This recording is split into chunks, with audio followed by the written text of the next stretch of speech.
Jean-Charles Derby, bonjour, Boker Tov. Ah non, il faut appuyer sur le bouton rouge, pardon. Voilà, le bouton rouge. Voilà, on vous entend. Boker Metsuya. Boker Tov, merci d'être venu ce matin dans notre studio. Je rappelle à nos auditeurs que vous êtes le délégué pour la France et pour la Belgique de l'Organisation sioniste mondiale et en particulier du département de l'Aliyah au sein de l'Organisation sioniste mondiale. Et vous venez nous parler d'une semaine qui a été extrêmement, on va dire, très intense et mouvementée aussi au niveau de l'enseignement de l'ivrite.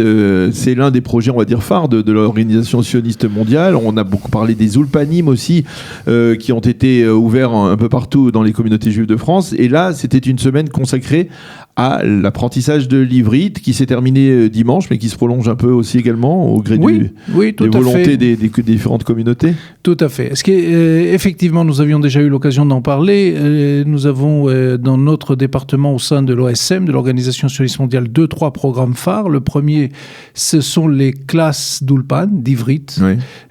Plus de 150 ont été créées sur ces 3 dernières années, aussi bien dans les grandes villes que les plus petites communautés. Et pour nous, c'est un point très très important puisqu'il s'agit de former les profs. Ce sont de véritables classes, pas des classes virtuelles d'Internet, là, je parle de véritables classes physiques, un enseignant, une salle, des chaises, des tables, un tableau et des élèves, ce qui est le plus important. Et non pas une craie, on a des feutres aujourd'hui, mais on est dans un cadre qui est effectivement un cadre de rencontre, mais nous avons aussi des projets d'enseignement à distance à travers Internet, très dynamiques, très réussi d'ailleurs. Nous développons, mais parce que des fois, il est très très difficile d'arriver dans les toutes petites communautés de France, de Navarre et de Belgique. Et donc, se connecter, c'est quand même plus facile aujourd'hui et c'est important. Mais nous gardons l'aspect dynamique d'une communauté qui se retrouve autour de l'hébreu et pour d'autres activités. Le deuxième programme, c'est des tournées d'intervenants, de conférenciers que nous amenons spécialement d'Israël, qui en général sont eux-mêmes des olim, des nouveaux immigrants, alors des nouveaux ou des anciens, il y en a certains qui sont là depuis longtemps, qui ont donc connu ce parcours, qui dans leur domaine ont vécu des expériences et des réussites, voire des échecs, mais ensuite ils ont transformé cela en réussite.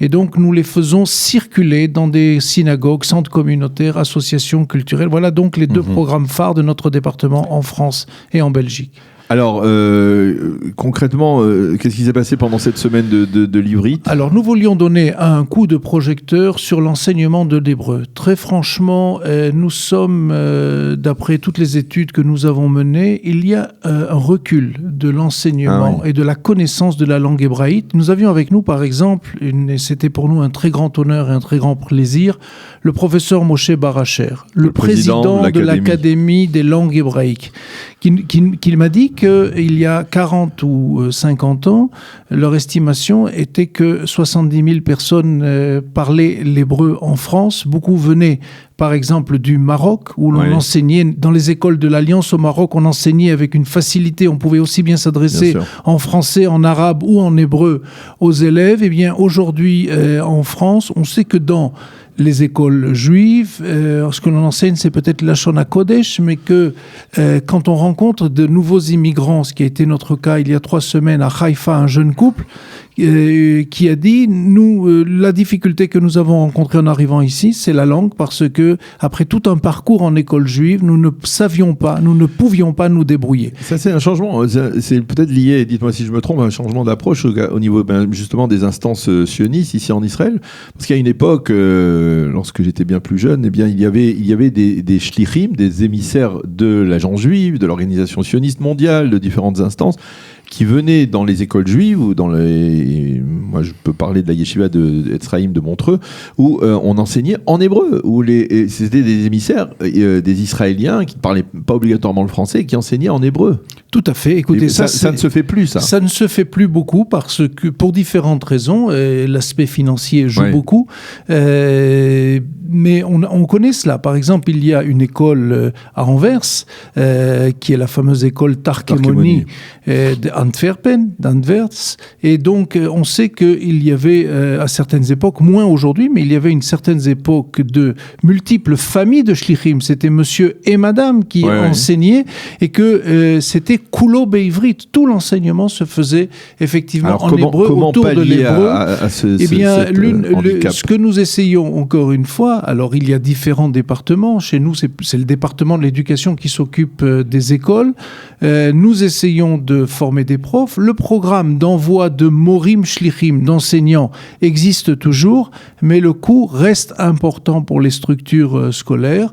Mais à mon avis, vous mettez le doigt sur un vrai sujet. Je pense que la responsabilité des différentes institutions concernées et du gouvernement israélien à travers son ministère de l'Éducation serait de renouveler ce programme, car au-delà de l'ivrit... Sans parler de famille, mais même des jeunes qui, par exemple, des jeunes Israéliens qui terminent leur service militaire, qui ont une formation, par exemple, de yeshiva Tesder, etc., qui peuvent passer une année à enseigner l'hébreu ou le Kodesh dans différentes écoles juives en France et insuffler, on va dire, cet apprentissage de la langue. Alors il existe des programmes. Le programme dont vous parlez, puisque vous parliez de votre jeunesse, j'ai eu aussi la mienne, puisque j'avais été le correspondant d'un programme que menait à l'époque la WUJUS, l'Organisation mondiale des étudiants, où il y avait des jeunes gens qui, au lieu d'aller faire le tour de l'Asie ou de l'Amérique du Sud, s'installaient dans une région qui vous est chère, si mes souvenirs sont bons. Nous avions installé, par exemple, une jeune fille à l'Union, à côté de Toulouse, ce village juste à côté de Toulouse, et effectivement,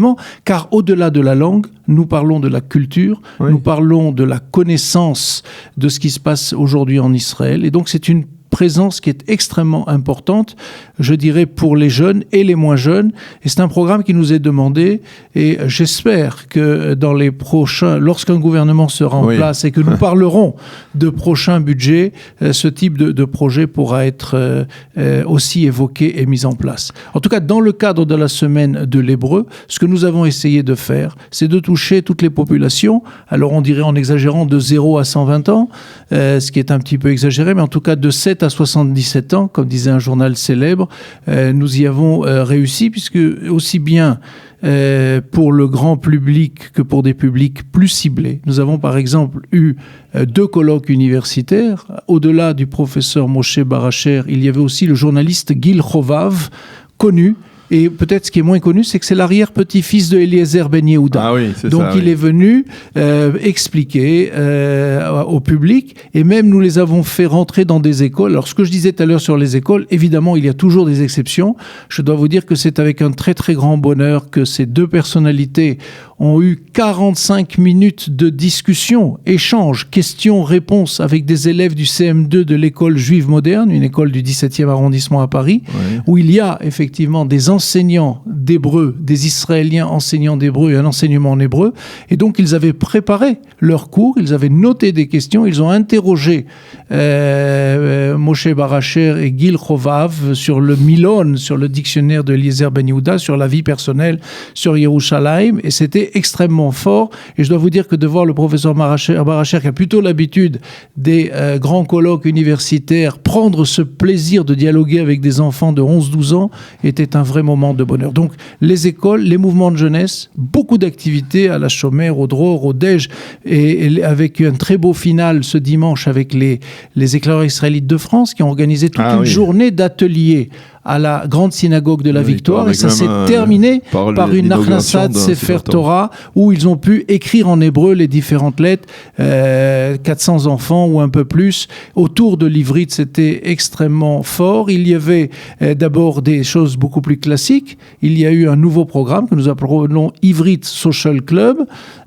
qui est tout simplement qu'on apprend l'hébreu en théorie, mais on ne le parle pas. Donc on a créé un club de conversation à Paris, et c'était très fort. Mais il y avait une soirée classique, mais on a dû pratiquement refuser du monde parce que la salle que nous avions prévue était archi pleine avec 250 personnes.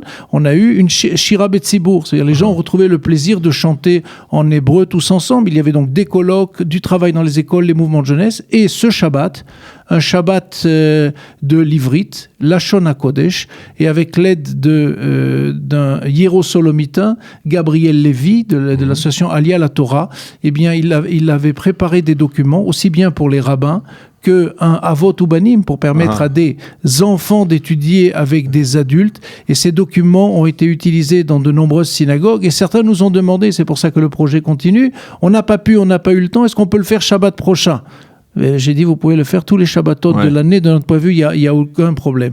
Donc, et dans nos Ulpanim, il y a eu aussi beaucoup d'événements spéciaux, puisque des intervenants sont venus rencontrer.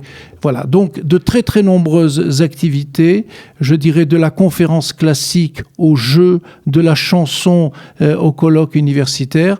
Cela nous donne maintenant une très grande responsabilité.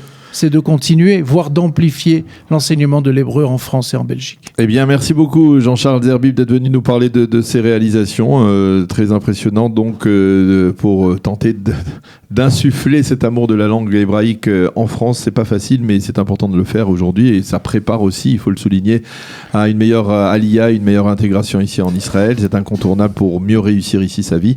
Merci beaucoup d'avoir été avec nous ce matin sur Studio Kalita et bonne continuation et à bientôt. Merci de l'invitation.